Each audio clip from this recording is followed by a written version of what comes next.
how did you first get into the movie riffing?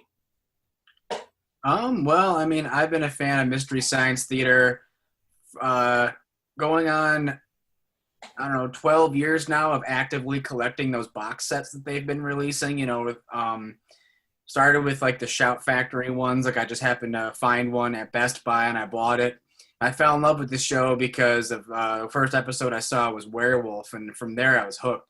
Oh. But before that, I had seen episodes on television on the Sci-Fi Channel way back in the late 90s, but I caught like 2 episodes, and I didn't really know what the show was called because the only way that you knew about, the only way you could find out what movie played or what show played was if you used the TV guide. So, for years I didn't know what that show was. But so then I started, I rediscovered it and I started actively collecting the box sets. And I kind of always wanted to do something similar because I love watching crappy movies with my friends. Mm-hmm. So I started this show called Movies to Watch on a Rainy Afternoon in 2011. And so I started doing sort of what was later not coined by me, but a friend of mine. I would call them riff views, where it's movie reviews of these cheesy bad films. But I condensed them down into about 15, 20 minutes of sort of like the best of the worst clips. And I just did that for a while. There's 122 episodes on YouTube right now, and they all range from about 15 to 20 minutes long. But after about, 5 or 6 years of the riff views of these movies that were like 15, 20 minutes long, I started to realize that we were writing way more material than we needed for a 15, 20-minute YouTube video.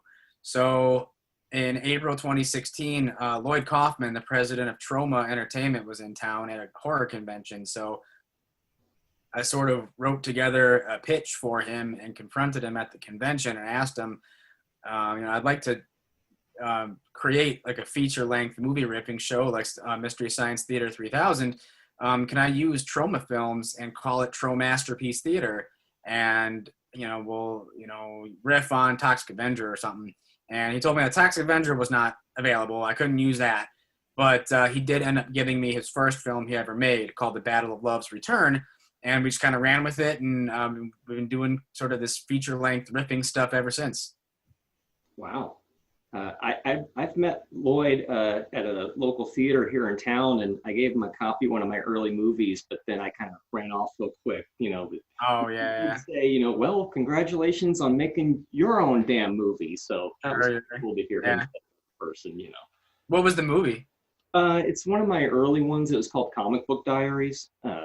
I've made 5 features so far, and the first 2 were kind of like you just get together with your friends on weekends. And of course. Yeah. And so the quality of those is, but you got to start somewhere.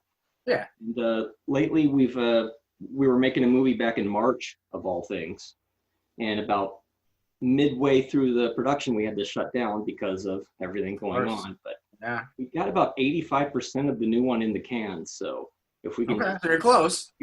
A few months and get the last 12 minutes done, then we're done with the movie. So it's always something, though. That could happen just anyways, if there wasn't craziness in the world, Sure. I mean, problems. It took me 2.5 years, basically, to finish episode 2 of Roastmasterpiece Theatre, because Lloyd gave us Poultrygeist, and my friend who had built the Corny and Reilly puppets for Roastmasterpiece Theatre, he had passed away, and he was the voice of Corny too. So I didn't know if I could get somebody to replace him and be the new Corny, if I would have to get a new character or something. And then before I could even gather my thoughts about that situation, I got really sick, and I had my own health scare for a couple of months. So I never really thought that Roastmasterpiece Theatre would ever make it past 1 episode. But we ended up banding together, and I got someone else to do the voice of Corny, and ran the Kickstarter, and we made, a lot of money for it. And I was able to, shoot the thing and get it out there in the world. Right. And what I really like about the Roastmasterpiece Theatre episodes is you really seem to capture the spirit of what MST kind of brought to it. Yeah. Even more so in this weird way where they would show something like Side Hackers that is just this like ugly movie on its own, and they watch it and they turn it into like this thing of beauty somehow, because they're so kind of light and innocent, like you and the and Corny and really, you know, you're just hanging out doing and you're watching these movies that are like, oh my God, Poultrygeist. There's some really insane stuff. Poultrygeist is pretty graphic. You know, it's a very disgusting film. But that was what I wanted to try to do with Roastmasterpiece Theatre, was what Mystery Science Theater and Riff Tracks can't, which is show movies that are extreme, you know, and show movies that are uncut. With Side Hackers, I know that there's, you know, like a behind-the-scenes story where they license the movie before actually watching it in its entirety, and there's like a graphic sex scene or a rape scene or something that, you know, obviously you can't rip on something like that. That's horrible. So they had to cut the film and just riff on the remainder. But with something like Poultrygeist, it's gross and disgusting, but nothing like something like that where it's like, oh, you can't. I mean, you can riff on that. I don't want to riff on something like that. This is more like exploding diarrhea and people getting their eyeballs poked out. It's a comedy. So I wanted to riff on like exploitation movies with this kind of gross out content, and, you know, try to riff on something that was already like crazy. Because a lot of times too with Mystery Science Theater movies or Riff Tracks movies, I mean, those movies are so dull that it almost entirely relies on the riffing, and sometimes they can't even do it. You know, they can't make that film entertaining. You know, there's plenty of Mystery Science Theater episodes I've only been able to watch once, just because it's like, I know you guys gave it hell, but that movie was not for me. I can't even watch it with the riffing. So I knew with Troma that their movies are all, you know, they come pre-packaged with kind of this crazy gross out content. So I already kind of figured like, all right, that's a step in the right direction. You know, people are never going to get bored while watching these films. They might think this movie sucks or it's stupid as hell, but they'll never get bored. Right. And, you know, that's what I want to do, make an R-rated Mystery Science Theater or Riff Tracks, because we swear in it too. And, you know, we don't go crazy with it. Like, it's not like South Park or anything like that. But, I mean, the characters do drop F-bombs and stuff, and that's not something that, like, you know, Tom Servo or Crow could do. So we just kind of, you know, it's the same style, it's the same format. However, we just, you know, we're a lot edgier. Yeah. And it seems to have paid off for you, because you've got the 2 episodes on the Troma streaming service. That's pretty awesome. Yeah, Lloyd liked the first one enough to the point where he greenlit Poultrygeist almost instantaneously. So, you know, we ran with it. Because when I first pitched him the idea, I asked him if I could do the Toxic Avenger Part 3, because that's kind of like the black sheep of the franchise. There's 4 of those movies, but the third one's kind of considered the worst just because it's mainly clips and stuff that was deleted from Part 2. It's like leftover footage that they then shaped into a new movie, and it doesn't work. You can tell that it's just like, you know, just excess footage, and didn't really have a story or anything. It's very just shapeless. Wood had patched it together from random footage. Like, we got somewhere. It just doesn't work. And so I kind of thought, like, well, it is Toxic Avenger 3, so it does have name brand recognition to it. And it is a bad movie, so, you know, maybe I could use that one as my pilot. But he said no Toxic movies, which was fine. So, yeah, he gave us Battle of Love's Return, which is his first movie. And that kind of ended up, I think, it made more sense. Because if it was like, well, we're doing our pilot episode, why not use his first movie? Right. You know? So I think that ended up being sort of like, it worked out fine. However, that movie is, what I'm saying, like, atrociously boring. And I did not blame people for maybe, like, shutting it off or not particularly liking it that much, because it wasn't exactly what I was pitching of this R-rated Mystery Science Theater, because the movie itself is very tame and boring. But so I really got to fulfill that dream with episode 2 by getting Poultrygeist. Like, that wasn't even one I would have imagined he would have let us do. That's so new. Well, it's newer and it's way better. You know, it's actually, you know, it's a good, funny Troma film. So I thought, like, you know, well, if Toxic Avenger 3 is off the table, then Poultrygeist definitely is. Right. But, you know, he offered it up, so we did it. Wow. That's almost like if he was to say, here's, you know, Terra Firma or one of these. You'd be like, yeah. Really giving me Romeo and Juliet to riff on? I would have expected something like fat guy goes nutsoid or. Yeah, exactly. Something like in the back catalog, like Surf Nazis Must Die or something. Yeah. But no, I mean, I think what it was that he was offering up movies that he himself had directed, so it didn't get into like the weird sort of legality loops of like, because Troma works as not only just a film company, but they're a film distributor too. So they'll pay for movies and put them in their catalog and license them for about 15, 20 years, and put them on VHS, DVD, Blu-ray, and all that stuff, and like renew those contracts. But they don't outright own as many as like what it appears to be. Yeah, obviously, they own the ones that Lloyd Kaufman directed himself, which is about 15 or 16 of them. So those he could give to me. So it all makes sense. Yeah, you would have had a blast with Troma's War. Or did you do that one as a rainy day? Yeah, before Masterpiece, I kind of did like a test run with some Troma stuff for movies to watch on a rainy afternoon. He had sent me sort of a short list of films that I could do for rainy afternoon. Troma's War was on that list. So was Terror Firmer. I just never got around to doing it. That is like my favorite Troma film too. So I was kind of hoping that maybe like I won't do it for rainy afternoon, but someday I could do it for Masterpiece Theater. Mm-hmm. But what else was on that list? I think BC Butcher was one, which is a movie that was made by Kansas Bowling. And so this was like 3 years ago. I had reached out to her and asked her for permission because I was like, listen, I do this movie-riffing show. It's kind of like Mystery Science Theater, but like a 15-minute version. And I'm doing stuff with Troma right now. Lloyd offered your film. Obviously Troma owns it, but I'd like to ask you permission personally, just because Lloyd owns it, it's still your property. It's still your film. Is that cool? And not only was she okay with it, but she sent me an autographed DVD in the mail. So that was really cool. So that's how you met her originally, is through Lloyd? Mm-hmm. Wow, that's amazing. Because for the audience that doesn't know, Kansas Bowling is the star of your upcoming Psycho Ape movie, a movie shot on mini DV on purpose. I love that fact. And she is actually in Once Upon a Time in Hollywood as the character Blue. So I was going to ask you, how did you get mixed up with her? Did you meet at a convention or something? But it was through... It was that. So we've known each other for about 3 years now through just like Instagram messaging and stuff like that. She ended up liking the riff of, the movies to watch on a rainy afternoon riff of her film BC Butcher. And I'd sent her like a box of Masterpiece Theater business cards that she had been passing out for a while. She told me that whenever somebody ordered something from her website, she would include a Masterpiece card in the order. And I thought that was really cool because I didn't even know she was doing that. But last year I reached out to her because we were starting production on our film Psycho Ape, which is it's a slasher film comedy shot on mini DV tape in the year 2020.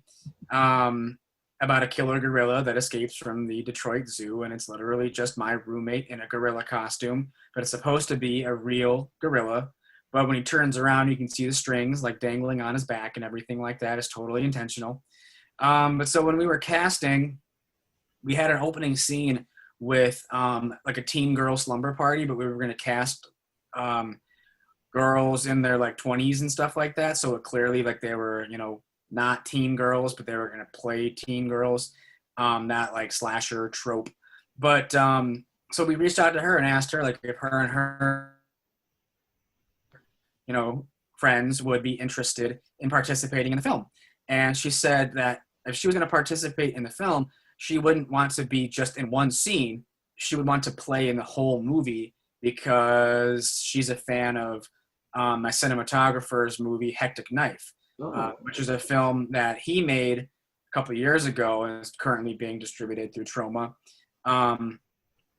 So she was a fan of Hectic Knife, and when she heard about this project when I pitched it to her, she said that she would sign up and agree to do it as long as she got a bigger role. So that posed a challenge for us because then we were like, well, we only have really like an opening scene sort of written, and then we kind of just wrote the whole movie with her in mind because I was like, well, she wants to do it, so let's write some funny stuff for her. If she's going to be our lead, then let's let's make her our lead. Let's give her stuff to do. Wow, that's great. That's crazy Yeah. how all this works out like that. I Yeah, noticed that's pretty cool. got Bill Whedon in the movie. Now, some people in the audience know him, but they don't know him by name because he's been in so many movies. I mean, I was looking up some of his credits before I got on here with you. And not only is he in Toxic Avenger 4 and Sergeant Kabuki Man, Yeah. He's made 3 movies with the Coen brothers. Yeah, he's chatted with me about them. It's pretty cool. I mean, it's not an IMDb anymore, but he said that he was an extra on Batman Forever. And he said that when he was on set shooting with like Joel Schumacher and Jim Carrey and Tommy Lee Jones, that he could see the friction between those 3 people and that they were just not getting along. Right.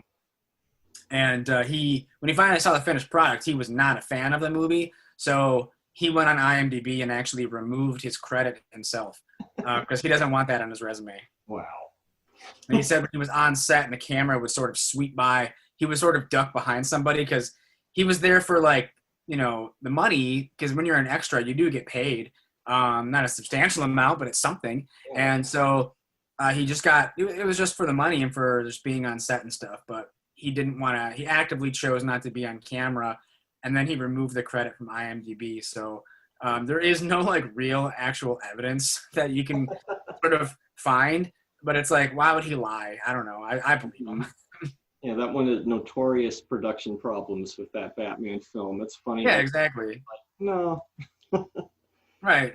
I mean, so it's like you hear the stories anyway, and it's like, well, he was actually there. I believe him. Right.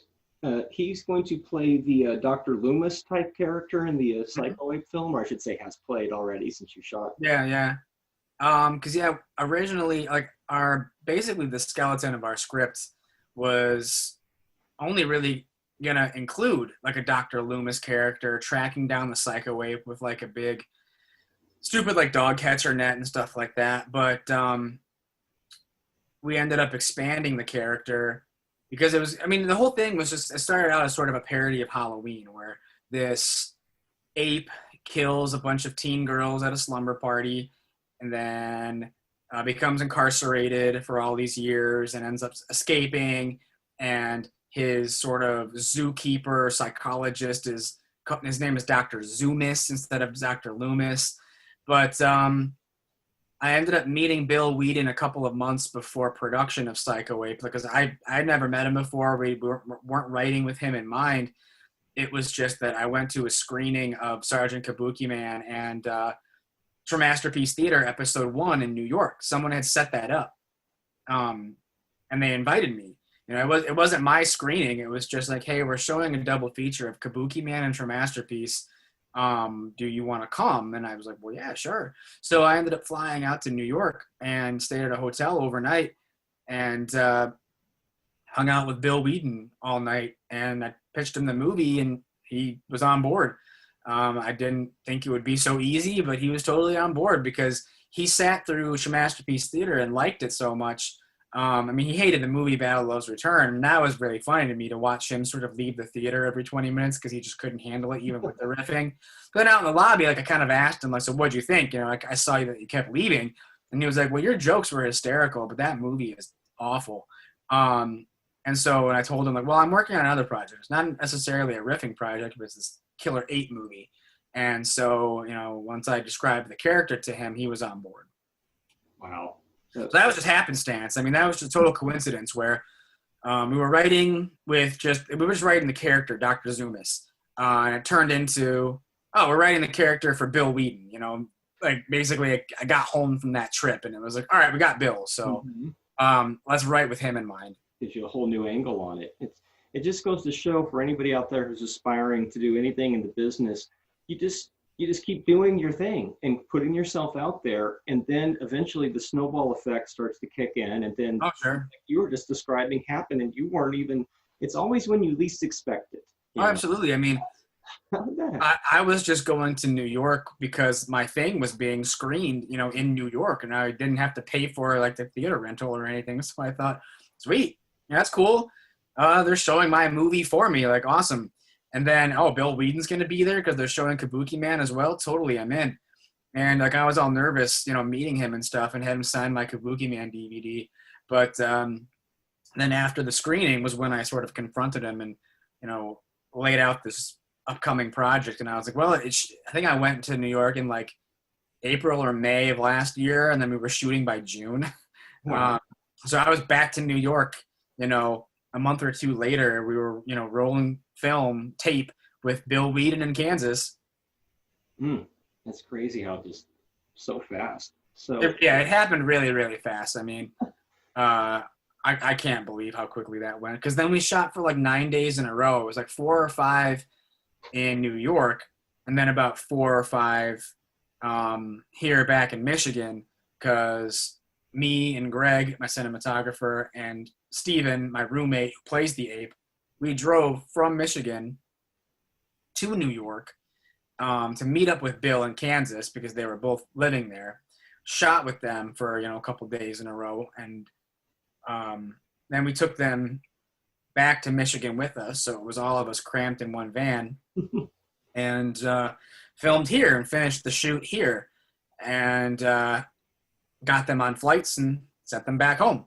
Right. So then, like they're not in every single scene of the movie. There's plenty of other stuff that we filmed without them, because that'll be a funny surprise for them when they finally see the movie and see all the stuff that we shot without them, because we didn't really shoot with like a script or anything. It was basically just 4 pages stapled together of like a bullet pointed outline, and that's kind of like what we showed to them. But of course, once we wrapped with them, we shot way more footage to make the movie, 70 minutes. So, I mean, they're in the movie, and they're in a substantial chunk of the movie, but there's plenty of other scenes that they're not in and that they don't know about. That sounds like a lot of fun. We can look forward to seeing that one next year, perhaps? Later this month, or no, I think, because we just wrapped it on Thursday. Oh. So, because of coronavirus, we hadn't been able to shoot it for a long time because of, everybody was in quarantine. We wanted to be safe. So we hadn't seen each other or gotten together since maybe like February or March. And we were so close to finishing the movie even, a couple months ago, that we knew like we just need like 2 days. That's all we need, like 2 full shooting days of all of the sort of like insert shots and the like blood effects that we still need to shoot. And then we're just done. So we kind of put it off and put it off and put it off. And we just decided in the last 2 weeks, all right, for the next 2 Thursdays in a row, we're going to shoot. We're going to knock it out. We'll be done with it. So that finally it's done. What was kind of like, I guess, sort of lucky is that during quarantine, Greg actually cut the movie. Oh, yeah. So, I have a similar story. That's what I did. Yeah. Just go around and cut for 2 months. Right. So he took this entire quarantine to edit the entire movie to about 63 minutes, something like that, 65 minutes. And all he has to do is patch in the scenes that we just shot in the last 2 weeks, and the movie's done. It's just going to need some more, sound mixing and finish up the score and everything, and just, give it that final polish. But, I mean, we're basically looking at a late September, October release. Wow. That's cool. So it was really close. We were very, very close to being done. Wow. So we got a few more minutes before the Zoom cuts off here, but it should be enough time to talk about the new project that you're running the Kickstarter for right now. So tell us about what Roastmasterpiece Theatre is going to be. Okay. Roastmasterpiece Theatre is my rebranding of Trollmasterpiece Theatre. Because of the coronavirus and everybody's in quarantine, Troma is not operating at full speed right. License me movies right now. I've been done with Poultrygeist since January. That episode's been, like out there in the world since January, and I haven't been working on a feature-length riffing project since. So, when I reached out to him to ask for a third movie to riff, he wouldn't give me one. So I attempted to run a Kickstarter to license movies from Full Moon, but Full Moon was a lot more expensive than I thought, and that Kickstarter was not a success.